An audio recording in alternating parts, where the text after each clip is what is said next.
guys, Ram Ram. Mastering DSA, data structures and algorithms coding, is actually really simple. तो बात यह है guys कि बहुत सारे वर्किंग प्रोफेशनल्स है और कॉलेज स्टूडेंट्स हैं जिनको data structures and algorithms coding को मास्टर करना है, बट वो लोग इस प्रोसेस को खुद के लिए कॉम्प्लिकेट बनाते रहते हैं कि मैं ये डीएसए शीट करूं या मैं ये प्लेटफॉर्म के क्वेश्चंस करूं, मैं कौन से टॉपिक के कितने क्वेश्चंस करूं, मैं क्या करूं, ये करूं, ऐसे करूं, ऐसे करूं, ऐसे करते करते 2-3 साल बीत जाते हैं और डीएसए पे जो लेवल पे आप रीच करना चाहते थे उस लेवल पर आप रीच नहीं कर पाते। तो मास्टरिंग डीएसए या फिर improving at DSA is really really simple. आपको कुछ बस बेसिक स्टेप्स फॉलो करने होते हैं, बट ये जो पूरी इंडस्ट्री है, ये जो पूरा मार्केट है, इसमें हर कोई आपको अलग अलग चीजें बताएगा, ऐसा करो, वो ऐसा करो, नहीं ये चीज और कॉम्प्लिकेटेड है, इससे बहुत मेहनत लगती है, नहीं हो सकता इतना लेवल पे। आपको बहुत कंफ्यूज किया जाता है और इसलिए आप अपने फाइनल गोल पे रीच नहीं कर पाते हो। इस वीडियो के अंदर मैं आपको 4-5 एकदम सिंपल स्टेप बताऊंगा। आपको अपना माइंड एकदम ऑफ कर देना है, ज्यादा सोचना नहीं है, ओवर थिंकिंग, ओवर एनालिसिस नहीं करना है, उसी की वजह से आप आगे पहुंच नहीं पाए हो। तो माइंड को एकदम ऑफ कर देना है। जो सिंपल स्टेप्स बता रहा हूं, आंख बंद करके बस उसको फॉलो करो, आपका काम हो जाएगा। Coming to my DSA stats, तो जो मेटा हैकर कप होता है, दुनिया का सबसे toughest DSA coding competition of the world, उसमें मुझे world rank 700 and all India rank 300 आया है और मेटा हैकर कप का टी शर्ट में जीत चुका हूं। इसके अलावा गूगल कोड जेम 2021 में मेरी all India rank 12 and world rank 313 रही out of lakhs of people, और गार्डियन पर मेरी रेटिंग है 2242 which puts me in top 0.7% DSA coders in the whole world. तो ये सब चीजें कैसे हुई है? ये सब चीजें हुई है सिंपल स्टेप्स फॉलो करके, ओवर थिंकिंग करके नहीं। तो एकदम सिंपल स्टेप्स बता रहा हूं, मैंने आप लोग के लिए पूरा रोड मैप इस बार एकदम सिंपली एक पेज में लिख के रखा है, एकदम अच्छे से समझाऊंगा। बस इसको फॉलो करना और कुछ मत करना, आपका काम हो जाएगा। सारे इंटर्नशिप, प्लेसमेंट्स, जो भी चाहिए, जॉब स्विच, सब आपको मिल जाएंगे, बिल्कुल भी स्ट्रेस नहीं लेना है। तो फर्स्ट पॉइंट मैंने यहां पर लिख के रखा है, it is simple, do not complicated. चलो ये स्टेप तो क्लियर हो गया, कॉम्प्लिकेशन बिल्कुल नहीं करना है, इजी इजी स्टेप्स फॉलो करने हैं। स्टेप्स फॉलो करते वक्त ओवर थिंकिंग भी नहीं करनी है। यही जो फर्स्ट स्टेप का क्या मतलब है कि जो मैं आपको बोलूंगा, आपको बस चुपचाप रोज वो फॉलो करना है। ज्यादा सोचना नहीं है कि मैं कितना इंप्रूव कर रहा हूं, मैं अपने गोल पर रीच हुआ कि नहीं हुआ, अरे आज मैंने अच्छे से किया कि नहीं किया, अरे यार आज तो मैंने अच्छे से नहीं किया। नहीं, ओवर थिंकिंग, ओवर एनालिसिस अपने जिंदगी में बंद करो। सिंपल स्टेप्स है, बस रोज मैं सिंपल स्टेप्स फॉलो करूंगा। इसके अलावा मैं कुछ नहीं सोचूंगा कि आज मैंने कैसे किया, क्या मैं अपने गोल के पास जा रहा हूं कि नहीं जा रहा हूं, क्या मेरी रेटिंग बढ़ रही है कि नहीं बढ़ रही है, क्या मैं पहले से अच्छे परफॉर्म कर रहा हूं कि नहीं कर रहा हूं। ये सब बुलशिट काम करना छोड़ दीजिए। जितना ओवर थिंकिंग, ओवर एनालिसिस कम करोगे, उतना ब्रेन को टाइम मिलेगा डीएसए क्वेश्चन करने का। आप लोग पढ़ते तो हो, बट पढ़ते टाइम 60-70% आपका दिमाग कहीं और ही जाता है, आपकी खुद की जिंदगी पे, दूसरे लोग, addictions, negative people, patterns, social media, negative news, पता नहीं क्या क्या। तो ये जो बहुत सारी जो एक्स्ट्रा वेस्टफुल थिंकिंग है, इसको निकालना है। तो दिमाग को खुद को रोज बोलना है कि डीएसए मास्टर करना बहुत सिंपल है। मेरे को सिंपल सही स्टेप्स कुमार के सर ने बताए हैं, मैं चुपचाप ये फॉलो करूंगा। इसके अलावा दिमाग में और कोई भी ओवर कॉम्प्लिकेशन आए तो dash dash dash OFF to that thought and remove that thought. अब why are you doing DSA, इस चीज को क्लियर करते हैं। तो देखो, डीएसए हम क्यों कर रहे हैं? डीएसए के 3 पार्ट्स होते हैं। तो डीएसए हम इसलिए कर रहे हैं ताकि जो प्रोडक्ट बेस्ड कंपनीज होती है, जहां हमको जाना है, Amazon, Google, Microsoft, tower research, rubric, उनके इंटरव्यूज हम क्रैक कर पाए, उनके ऑनलाइन असेसमेंट्स हम क्रैक कर पाए। और बहुत लोगों को सीपी का बहुत चस्का होता है, कंपेटिटिव प्रोग्रामिंग का। तो leet code contest, code forces contest और कोडशेफ कॉन्टेस्ट में हमको हमारी रेटिंग बढ़ानी है, इसलिए हम DSA, data structures and algorithms coding वगैरह कर रहे होते हैं। तो ये बात क्लियर रखनी है कि इसलिए कर रहा हूं। इसका और एक बेनिफिट भी है कि दिमाग की कॉग्निटिव स्किल्स बेटर होती है, थिंकिंग स्किल्स बेटर होती है।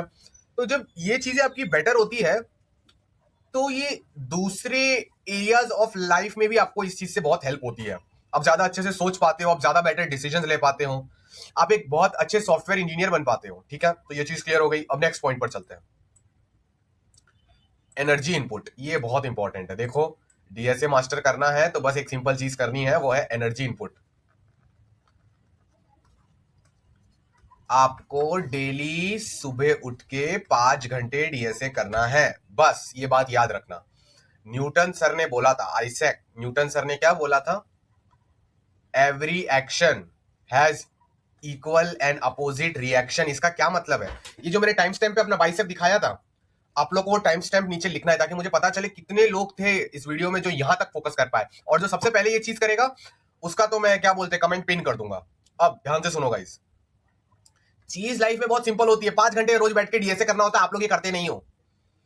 5 घंटे बैठ के डीएसए करना है, कोई नॉर्मल बात नहीं है। ध्यान से सुनो, स्टेप सिंपल, इसका मतलब ये नहीं कि इसको एग्जीक्यूट करना सिंपल होगा, बट स्टेप सिंपल है। और वो छोड़ो, एग्जीक्यूट करना भी सिंपल है, आप तो दिमाग में वही रखो, सब सिंपल है, बस करना है। तो एनर्जी इनपुट मतलब 5 घंटे बैठ के डीएसए करना है, कुछ भी हो जाए 5 घंटे बैठ के data structures and algorithms coding को करना है रोज सुबह उठ के। अब इसमें क्या होता है ना, ये करते वक्त लोगों के दिमाग में बहुत कुछ चल रहा होता है। कैसे लोग डीएसए कैसे करते हैं मैं बता देता हूँ। 15-20 मिनट डीएसए किया, ठीक है। अब उठा के फोन देखेंगे, फोन पे क्या देखेंगे, दोस्तों के मैसेज, इंस्टाग्राम पे रील, यूट्यूब पे शॉर्ट, व्हाट्सएप मैसेजेस, फोन के अंदर बहुत सारी न्यूज वीडियोस, पता नहीं क्या क्या भरा हुआ है, वो सब देख के डिस्ट्रैक्शन होगा।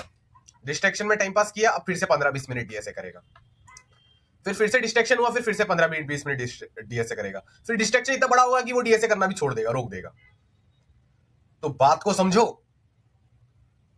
कि आपके जितने भी जेंजी के जो पीयर्स है वो सब ऐसे टाइप से डीएसए कर रहे हैं, तो माइलिनेशन हो नहीं पा रहा है। ये एक न्यूरोलॉजिकल कंसेप्ट है।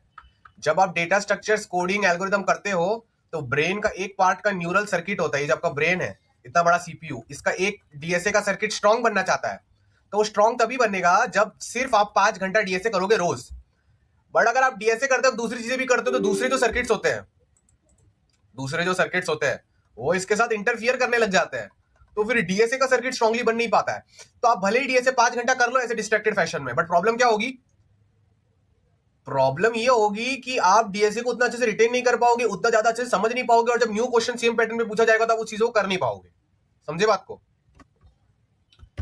तो एक चीज क्लियर रखनी है कि मेरे लाइफ में कुछ भी हो जाए, अनलेस मेरा कल सेमेस्टर एग्जाम है रिटर्न वाला, या फिर आज मेरा जॉब में वर्क प्रेशर बहुत ज्यादा है, मैं सुबह उठूंगा और 5 घंटा इनपुट दूंगा, क्योंकि दुनिया का रूल है अंदर इनपुट देने से ही आउटपुट आता है। कितनी बार आप लोग को समझाऊं, 5 घंटे इनपुट देना है, वो भी बिना कोई डिस्ट्रैक्शन के। सेकंड पॉइंट इसी पर है। सेकंड पॉइंट क्या है, सेकंड पॉइंट है फोकस प्रोटोकॉल।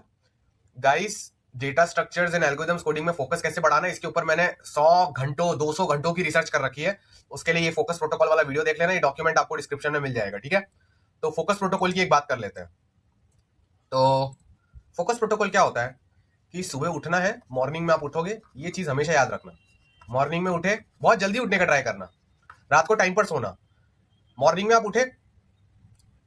पहली बात तो जितनी भी आपके लाइफ में वाइसेस है अपने ना पेपर पे लिख लो, ऐसी कौन कौन सी हैबिट्स है आपकी जिंदगी में जो नेगेटिव है, जिससे आपको नुकसान होता है। कोई अल्कोहल, ड्रग्स, पता नहीं क्या क्या कर रहा हो, सिगरेट फूक रहा हो, पता नहीं क्या क्या कर रहा हो, कोई गंदे वीडियोस देख रहा हो, पता नहीं बहुत सारे वाइसेस होते हैं। कोई जंक फूड ज्यादा खाता हो, कोई नेगेटिविटी में ज्यादा रहता हो, कोई नेगेटिव पीपल के अराउंड ज्यादा रहता हो, कोई सोशल मीडिया का एडिक्ट हो, कोई यूट्यूब वीडियोस का एडिक्ट हो, कोई यूट्यूब शॉर्ट रील्स का एडिक्ट हो, कोई ये हो सकता है कि उसकी एक्स या क्रश कुछ इशू था, वो उसी के बैठ के उसी लड़की के बारे में सोचता रहता है, उसी के स्टेटस स्टोरीज देखता रहता है, उसी के बारे में ओवर थिंकिंग करता रहता है। तो पेपर पे एक एक चीज लिखनी है आपको कि ये चीजें हाई डोपामिन एक्टिविटीज है, नेगेटिव एक्टिविटीज है, जिनसे मेरा लेवल लो हो रहा है जिंदगी में, वो सारे वाइसेस को आपको कट करना है। अब ये मैं नहीं बताऊंगा कि आपके लिए कौन सी चीजें बुरी है, इतना दिमाग आपके अंदर है। ओवर एआई यूजेज भी बुरा होता है, एआई साइकोसिस हो जाता है, दिमाग अपना लेवल लो हो जाता है। तो आप जितनी भी एक्टिविटीज करते हो ना, उनको सब जगह लिख लो।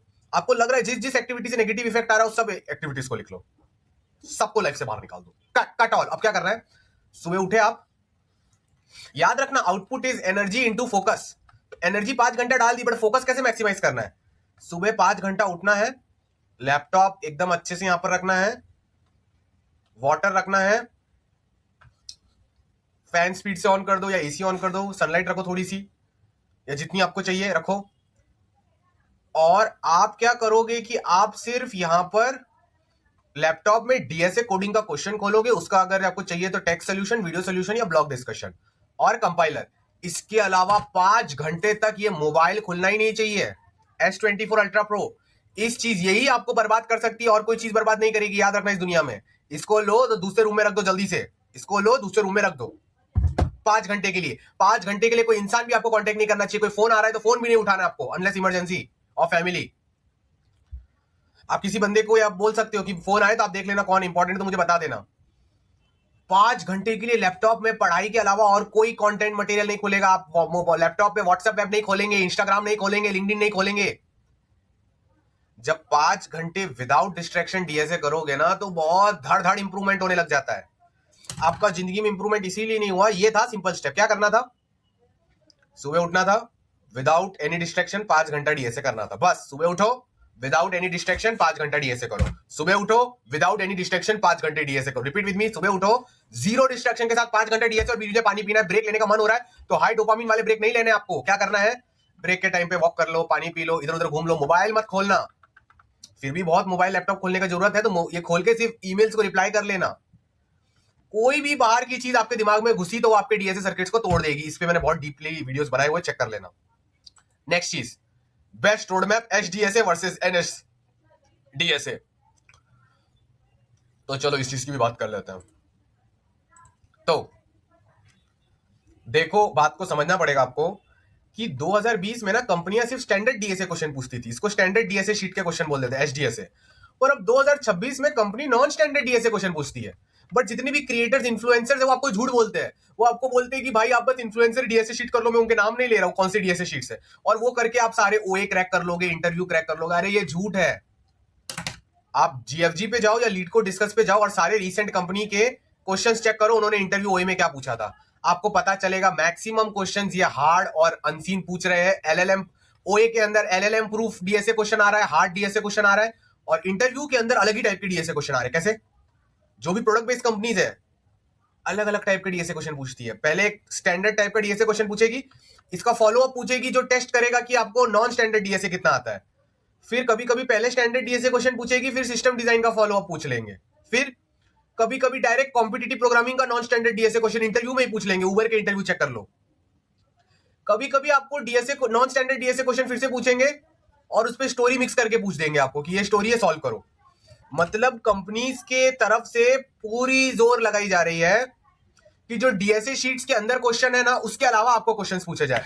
तो नॉन स्टैंडर्ड डीएसए के अंदर ये चीजें कोई बताता नहीं बच्चों को। फिर बच्चे फेल होते हैं, फिर दुख होता है, फिर नॉन स्टैंडर्ड डीएसए वो लोग मेरे चैनल से पढ़ना चालू करते हैं और मेरे कम्युनिटी और कोर्स और ट्रेनिंग से पढ़ना चालू करते हैं। तो क्यों इतना टाइम वेस्ट करना। मैं आपको अभी शो कर देता हूं नॉन स्टैंडर्ड डीएसए यानी क्या। जितने भी डीएसए शीट्स होती है D1, D2, D3, इनके अंदर जितने भी 300, 400, 500 क्वेश्चन है वो सारे के सारे स्टैंडर्ड डीएसए के अंदर है। इनके सोल्यूशन पूरी दुनिया को पता है, सब लोगों ने रट के रखे, तो इसलिए इंटरव्यूअर्स ये कम पूछ रहे हैं आजकल।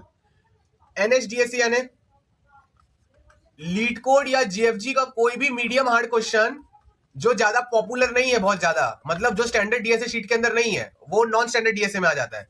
लीड कोड कॉन्टेस्ट का थर्ड फोर्थ क्वेश्चन, कभी कभी सेकंड भी non standard DSA. Code forces div2cd non standard DSA. बहुत सारी कंपनी के ओए interview question non standard DSA. तो हमको ये भी पढ़ने की जरूरत है ताकि हम मैक्सिमम कंपनी के ओए इंटरव्यूज क्रैक कर पाए। और एक अच्छी बात यह है कि जब हम स्टैंडर्ड डीएसए के साथ नॉन स्टैंडर्ड डीएसए करते हैं ना, तो नॉन स्टैंडर्ड डीएसए हमारी एक्चुअल अंडरस्टैंडिंग को डीप करता है डीएसए की। हमको अनसर्टेन सिचुएशंस में रहना सिखाता है कि कभी भी कोई न्यू क्वेश्चन पूछा जाए तो उसके साथ डील कैसे करना है। एलएलएम प्रूफ क्वेश्चन पूछा जाए उसके साथ डील कैसे करना है। और स्टैंडर्ड डीएसए क्वेश्चन के अंदर भी आजकल इंटरव्यूअर्स क्या करते हैं, आपने सोल्यूशन दे दिया, आपको पूछेंगे पर इस चीज का सोल्यूशन यही क्यों है, प्रूफ करके दिखाओ, क्या इंट्यूशन है। तो अगर आपको exchange argument lemma greedy algorithms में कंसेप्ट होता है जो कहीं भी सिखाया नहीं जाता स्टैंडर्ड कोर्सेज ट्यूटोरियल्स में, अगर आपको ये चीज नहीं आती है स्टैंडर्ड एक्सचेंज आर्गुमेंट लेमा जो नॉन स्टैंडर्ड डीएसए का पार्ट है, तो आप इंटरव्यूअर को प्रूव भी नहीं कर पाओगे कि अप्रोच क्यों चल रही है। जैसे कि इसी वीडियो में मैं अभी बता देता हूं, रेन ट्रैपिंग वाटर का कोई स्टैंडर्ड डीएसए क्वेश्चन होता है, राइट। आप सब लोग को पता है 2 पॉइंटर इधर से चलाने और हो जाएगा। बट अगर इंटरव्यूअर ने, महंगी कंपनी में ऐसा होगा, पूछ लिया कि यही एल्गोरिथम सही से काम क्यों कर रहा है, तो आप बोल ही नहीं पाओगे, क्योंकि आप लोग ने तो वो एल्गोरिथम को रटा हुआ है बहुत लोगों ने, पर वो क्यों यही एल्गोरिथम काम कर रहा है और क्यों यही हमको आंसर दे रहा है, वो जो इनडेप्थ नॉलेज और इनडेप्थ अंडरस्टैंडिंग लैकिंग है। तो डीएसए में हमेशा एचडीएसए एनएसडीएसए दोनों करना चाहिए ताकि एक इनडेप्थ अंडरस्टैंडिंग भी बिल्ड होती रहे। तो गाइज मैंने बहुत सारे वीडियोस बना के रखे हैं, आपको कुछ नहीं करना है, सिंपल स्टेप है। ये बेस्ट डीएसए का रोडमैप का वीडियो आप लोग देख लो याद से, ये वाला, ठीक है। डीएसए शीट्स रियलिटी का वीडियो अपलोड कर लूंगा, देख लेना, रियलिटी ऑफ डीएसए, बस ये देखो और इनको फॉलो करो और सारी प्रॉब्लम्स खत्म हो जाएंगी। अब मैं बता देता हूं डीएसए में स्टेजेस होते हैं, राइट। तो स्टेजेस को एक बार क्लियर अप कर लेते हैं, ठीक है। देखो, अगर आप बिगिनर स्टेज में हो, फिर बिगिनर से आप एक दिन इंटरमीडिएट बन जाओगे, इंटरमीडिएट से आप एडवांस बन जाओगे। आप जो भी हो, एकदम सिंपल चीज है, आपको एडवांस तक पहुंचना है, राइट। तो क्या करें, अगर आप बिगिनर हो ना, तो 50% टाइम आप स्टैंडर्ड डीएसए क्वेश्चंस करो और 50% time non standard DSA question करो। नॉन स्टैंडर्ड डीएसए यानी हैकर रैंक और हैकर अर्थ पे बहुत सारे ऐसे क्वेश्चंस हैं जो इजी कैटेगरी में आते हैं, जो सिर्फ फॉर लूप, इफ एल्स और एरे और स्ट्रिंग से सॉल्व हो सकते हैं। मतलब इन क्वेश्चन में सिर्फ आपको आपका दिमाग का लॉजिक लगाना है, आपको कोई एडवांस डेटा स्ट्रक्चर एल्गोरिथम जानने की जरूरत नहीं है। तो स्टैंडर्ड डीएसए के साथ अगर ये नॉन स्टैंडर्ड भी साइड में करोगे ना, तो वो पहले से ही आपका दिमाग अनसर्टेन सिचुएशंस को टैकल करने के लिए ट्रेन होगा। और बहुत सारे पैटर्न वाले क्वेश्चन, स्टार पैटर्न वाले करना है, उससे भी लॉजिक बिल्डिंग बहुत स्ट्रांग हो जाती है जनरली। और फिर कोड फोर्सेस के 800 to 1000 रेटेड प्रॉब्लम्स करना है, ये भी आप लोग के लिए नॉन स्टैंडर्ड डीएसए होगा अगर आप बिगिनर कैटेगरी में हो। जब आप इंटरमीडिएट बन जाते हो ना, तो आपको 70% टाइम नॉन स्टैंडर्ड डीएसए को देना है और 30% टाइम स्टैंडर्ड डीएसए क्वेश्चंस का रिवीजन करना है, या वो वाले स्टैंडर्ड डीएसए क्वेश्चंस करने जिनके फॉलो अप सिस्टम डिजाइन वाले हैं, या जिनके follow up non standard DSA की ओर जा रहे हैं, या स्टैंडर्ड डीएसए क्वेश्चंस का बस रिवीजन करना है 30% टाइम। 70% टाइम एनएसडीएसए यानी वही जितने भी coding contest, like leet code contest हो गया, कोड फोर्सेस कॉन्टेस्ट हो गया, इनकी अब सॉल्विंग, ओए इंटरव्यू के क्वेश्चंस हो गए, इधर तो हार्ड वाला करना है। एडवांस में मैं कहूंगा 80, जब आप एडवांस बन जाओ तो 80 से 90% टाइम अपना नॉन स्टैंडर्ड डीएसए को दो और 10% टाइम आप दोगे स्टैंडर्ड डीएसए को। ये बात आप याद रखना अच्छे से, ठीक है। अब जब आप एडवांस बनते हो तो आपको एक चीज याद रखनी है, आपको रैंडम प्रॉब्लम सॉल्विंग भी करनी है। तो आप 80 से 90% टाइम नॉन स्टैंडर्ड डीएसए को दे रहे हो, राइट। तो इसके अंदर 50% टाइम आप क्या करोगे, वही मिक्स्ड टॉपिक के questions, topic wise, pattern wise अच्छे अच्छे क्वेश्चंस और उनकी नॉलेज बिल्ड करोगे। पर 50% टाइम आप क्या करोगे ना, आप कुछ कुछ कॉन्टेस्ट फिक्स कर लोगे और बस उन कॉन्टेस्ट के क्वेश्चंस को सॉल्व करोगे। रैंडम क्वेश्चंस करोगे जब आप एडवांस लेवल पे हो, तो आपका ब्रेन ऑब्जर्वेशन वाले प्रॉब्लम्स, कंस्ट्रक्टिव एल्गोरिथम वाले प्रॉब्लम्स और अनसर्टेनिटी को हैंडल करने के लिए और स्ट्रांग होता है, जो कॉन्टेस्ट में एक बहुत इंपॉर्टेंट स्किल है। बस गाइस हो गया सॉल्व, बस इतना इतना करना और 5 घंटे रोज सुबह उठ के काम करना है, हो गया डन। अब लास्ट चीज मैं आपको दिखा देता हूँ गाइस, हर वीकेंड जैसे आज सैटरडे संडे को मैं फ्री ट्रेनिंग देता हूँ डीएसए ओसीपी की, इतना तो हेल्प करता हूँ आप लोग को। तो ट्रेनिंग ग्रुप का यहाँ पर लिंक आ जाएगा, उसको प्लीज ज्वाइन कर लीजिएगा। जो टाइम स्टेप में बाइसेप दिखाया था लिख लेना, ताकि मुझे पता चले आपका अटेंशन स्पैन कितना है। मेरा फ्री कोर्स है डीएसए ओसीपी का, वो भी कर लेना, बहुत हेल्प होगी गाइस। ये यूट्यूब वीडियो पे मैं बहुत, ये यूट्यूब चैनल पर मैं बहुत मेहनत करता हूँ और इस वीडियो में भी बहुत मेहनत लगी है। तो मेहनत किस टाइप की, मतलब मैं डेली हर कंपनी के ओए इंटरव्यू का वीडियो सोल्यूशन डालता हूँ। तो रोज के वीडियोस देखो, उसके कोड लिखो, कमेंट करो समझ आया कि नहीं आया। और मेरे यूट्यूब चैनल पे ना हर टॉपिक की बहुत सारी प्लेलिस्ट है, वहां से भी आप पढ़ सकते हो। तो प्लीज पढ़ाई अच्छे से करो, ठीक है। अब गाइस मैंने अपनी डीएसए शीट लॉन्च कर दी, अभी बीटा मोड में है, 3-4 दिन में पूरा अल्फा मोड में आ जाएगा, फिलहाल बीटा मोड में है। तो इसको आप करना चालू करो। इस शीट के अंदर standard DSA, basic DSA, non standard DSA के क्वेश्चंस और वीडियो सोल्यूशन सब है। तो ये चीजों को आपको अच्छे से करना है, आपका काम हो जाएगा। राम राम। हर आती जाती श्वास में आपको राम नाम का सुमिरन करना है, लाइक दिस, ताकि आप अपने कर्मों को काट कर मोक्ष पहुंच पाओ, भगवान के पास पहुंच पाओ। आपको हमारे राम द्वारा कम्युनिटी से कनेक्ट करना है और डिटेल्स चाहिए तो डिस्क्रिप्शन में लिंक है, लिंक पे क्लिक करोगे तो आपको राम द्वारा कम्युनिटी का व्हाट्सएप नंबर भी मिल जाएगा। ये जो बर्थ एंड डेथ का साइकिल है जो इस दुनिया में चल रहा है बहुत युगों से, आप अलग अलग लाइफ फॉर्म्स में पैदा होते हो, कैट, डॉग, भेड़, बकरी, फिर आप इंसान का भी जन्म लेते हो। तो ये चलता रहता है, साइकिल ऑफ सफरिंग चलती रहती है। तो अगर आपको इस साइकिल को तोड़ के भगवान के पास पहुंचना है और बार बार यहाँ पर बर्थ एंड डेथ नहीं करना अलग अलग लाइफ फॉर्म्स में, तो आती जाती सांस में राम नाम का सुमिरन करना पड़ेगा, लाइक दिस। क्योंकि कुछ सालों के बाद मर जाओगे, फिर क्या ये सब डीएसए, कोडिंग, पढ़ाई, लव, रिलेशनशिप, मनी का क्या करोगे, मर जाओगे 100 साल के बाद तो, राइट। तो ये चीजों का आपको अच्छे से ध्यान रखना है। इसके अलावा नेक्स्ट चीज में क्या कहने वाला था कि ये जो 84 लाख योनियां होती है, 84 लाख बर्थ्स होते हैं, राइट, इनसे आपको बाहर निकलना बहुत जरूरी है। आप पास्ट में भी एज ए ह्यूमन पैदा हुए होंगे इन दी साइकिल्स, बट ह्यूमन जो बॉडी फॉर्म होता है इसी में भगवान की भक्ति करके भगवान को पहुंच सकते हैं। दूसरे बॉडी फॉर्म्स में इतना इंटेलिजेंस नहीं होता है, so use it properly. Ram Ram guys, Ram Ram.